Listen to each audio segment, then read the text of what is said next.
The Vanishing on Maple Street, a horror story that will haunt you.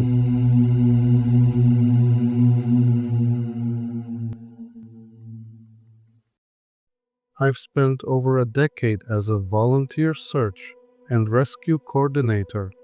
It's not a glamorous job, but it's rewarding. Finding the missing and reuniting them with their families. There's nothing like it. But lately, I've found myself paralyzed by fear, not of failure, but of something much darker, something I can't explain, something lurking in my town. It all started with Rachel. Rachel was the kind of person you couldn't help but notice. She worked at the local coffee shop and remembered everyone's name, their orders, and even the little details they shared about their lives. She had a way of making you feel seen. That's why it hit so hard when she disappeared.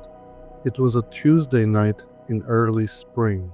Rachel had just finished her shift and stopped by the 24-hour mark for some milk. Her usual route home was a straight shot, 3 blocks down Maple Street, but Rachel never made it home. The milk was found lying on its side, unbroken, just a block from her apartment. That was the only trace of her. When I joined the search, I was optimistic. Missing person cases usually have logical explanations. A runaway, an accident, or, worst case, a crime of opportunity. But Rachel's case defied logic. There were no witnesses, no security footage, and no leads. It was as if she had vanished into thin air.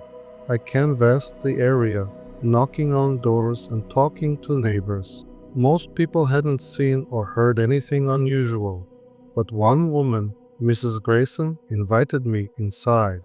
She was an elderly widow who lived alone in a small house just 2 doors down from the spot where Rachel disappeared. "You won't find her," she said as she poured me a cup of tea.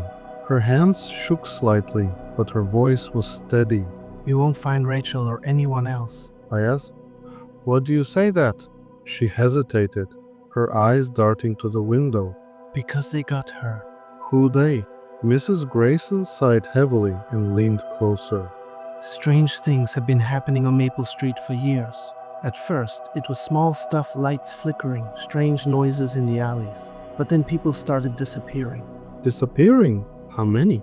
"I've lived here for 30 years. In that time, I've counted 12, maybe more." Her words sent a chill down my spine. "And you think Rachel is one of them?" Mrs. Grayson nodded. "It happens in the dark, always in the dark. There's something out there, something watching. I've heard it. I've seen the shadows." "Seen the shadows?" She nodded again, then leaned back in her chair. "If you don't believe me, come back tonight. Listen for yourself." I didn't return that night. I wasn't ready to confront whatever Mrs. Grayson was hinting at, but her words stayed with me. Over the next few months, more people vanished. Ethan, a high school quarterback. Sarah, a stay-at-home mom. Carlos, a delivery driver.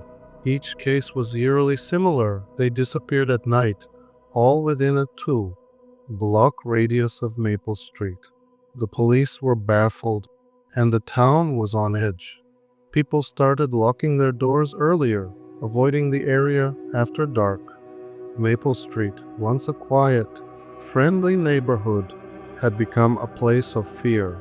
Desperate for answers, I decided to take Mrs. Grayson up on her offer. One cold October evening, I returned to her house. She greeted me with a grim smile and led me to her living room. The curtains were drawn and the lights were dim. "They are getting bolder," she said, motioning for me to sit. "Every night I hear them, the footsteps, the whispers. They're not even trying to hide anymore." "Who are they?" I asked. She shook her head. "Not who, but what." She walked over to the vent and pointed. "Look." I crouched down and peered inside. At first, I saw nothing but darkness. Then I noticed it, a glistening black substance. thick like tar but alive. It pulsed faintly as if breathing. I recoiled, my stomach turning. "What is that?" I whispered. Mrs. Grayson didn't answer. Instead, she turned off the lights. The room plunged into darkness. For a long moment, there was only silence. Then I heard its footsteps, slow, deliberate, and heavy. They echoed from the hallway outside, growing louder with each passing second. My heart pounded as the footsteps stopped just outside the door. Then came the whispers. They weren't in English, weren't in any language I recognized. The sound was wet, guttural, and impossibly close. I held my breath, every muscle in my body tensed. The doorknob rattled. Mrs. Grayson whispered, "Don't move, it will pass." The footsteps resumed, moving away this time. The whispers faded. Finally, silence. Mrs. Grayson turned the lights back on. "Do you believe me now?" she asked. I nodded, too shaken to speak. That night changed everything. I couldn't unsee what I'd seen, couldn't unhear what I'd heard. I stopped volunteering for search and rescue missions. I avoided Maple Street at all costs, but the disappearances didn't stop. They spread. A few weeks later, I heard about a case on Elmwood Drive, 2 miles from Maple Street. Then another on Pine Avenue. It was as if whatever was haunting Maple Street was moving outward, consuming more of the town. I tried to warn the others in the community. I told them to stay indoors, to avoid the dark. But not everyone listened, and more people vanished.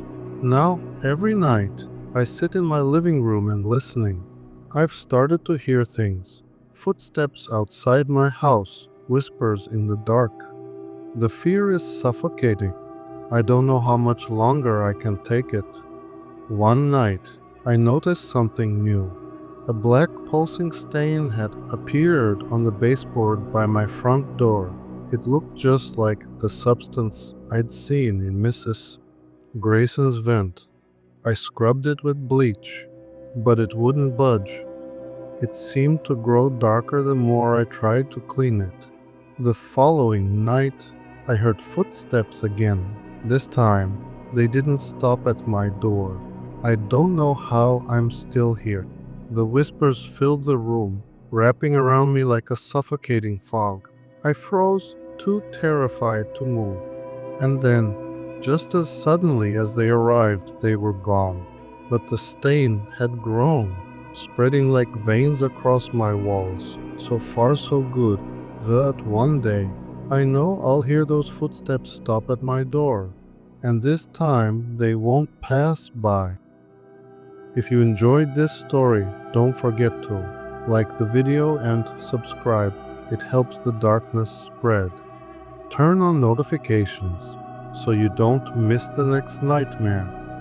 And remember, don't listen to the whispers in the dark.